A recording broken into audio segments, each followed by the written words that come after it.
Donc, une petite vidéo maintenant pour les classes de 5e, le chapitre sur les aires. Donc, ce qu'on attend de vous dans ce chapitre, c'est tout simplement de connaître vos formules d'air et le tableau de conversion. Donc, les aires à connaître. L'aire d'un carré d'abord. C'est côté fois côté. L'aire d'un rectangle. C'est longueur fois largeur. L'aire d'un triangle. C'est base fois hauteur divisé par 2. N'oubliez pas ce divisé par 2 puisque en 6e, vous aviez vu un triangle rectangle. Oh là là, quand je regarde à travers la vidéo, c'est très compliqué. Je vous refais ce triangle un peu mieux. Hop, hop, hop. Quand vous étiez en 6e, vous avez vu l'aire d'un triangle rectangle et effectivement, on voit bien que c'est la moitié de ce rectangle. Si je prends un triangle quelconque, ça ne change rien. Puisque si je prolonge, regardez, de ce côté, j'ai pris la moitié de ce rectangle. Ici, sur ma feuille, c'est un carré, mais un carré est un rectangle, donc c'est juste.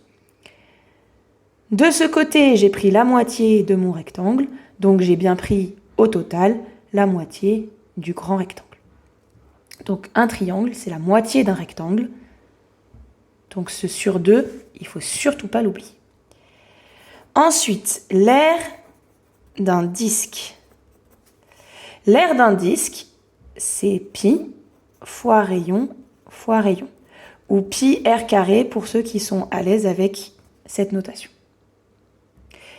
Et pour les conversions, donc vous saviez que mètre en dessous c'est décimètre, ce sera symétrique de l'autre côté, hein. Vous pourrez faire en miroir jusqu'à kilomètre.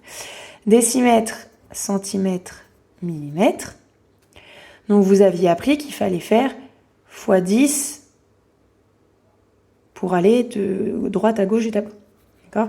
Il faut 10 décimètres pour avoir 1 mètre. Il faut 10 centimètres pour avoir 1 décimètre. Et du coup, si je saute 2, il faut 100 centimètres pour avoir 1 mètre.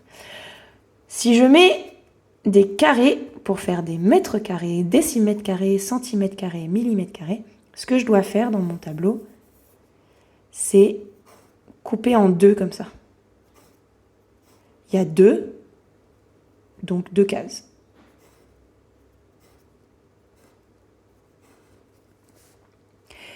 Et donc, 1 décimètre, c'est 100 centimètres carrés.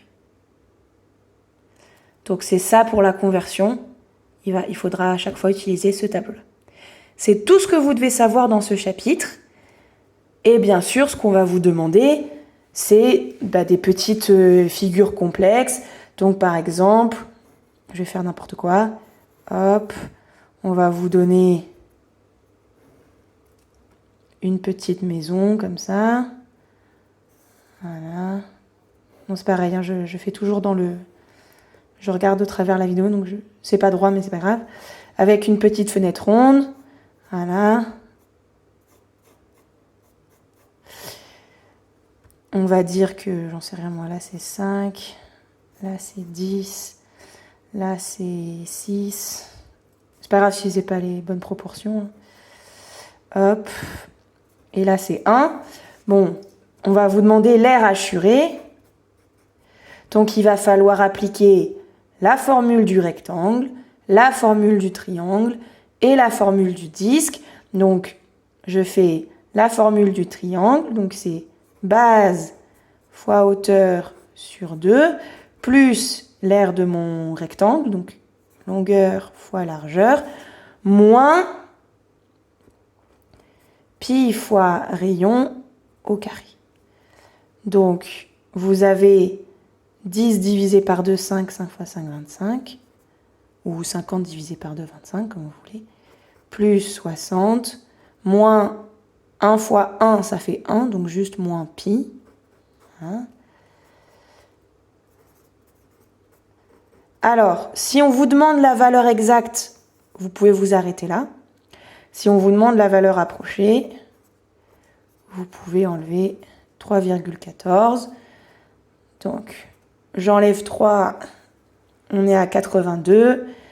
Et ensuite, 81,86. Donc, là, je vous ai pas mis les unités, c'est une maison, donc on va dire que c'est des mètres. Donc, mètres carrés. Voilà. Donc, c'est typiquement le genre d'exercice qu'on va vous demander en 5e.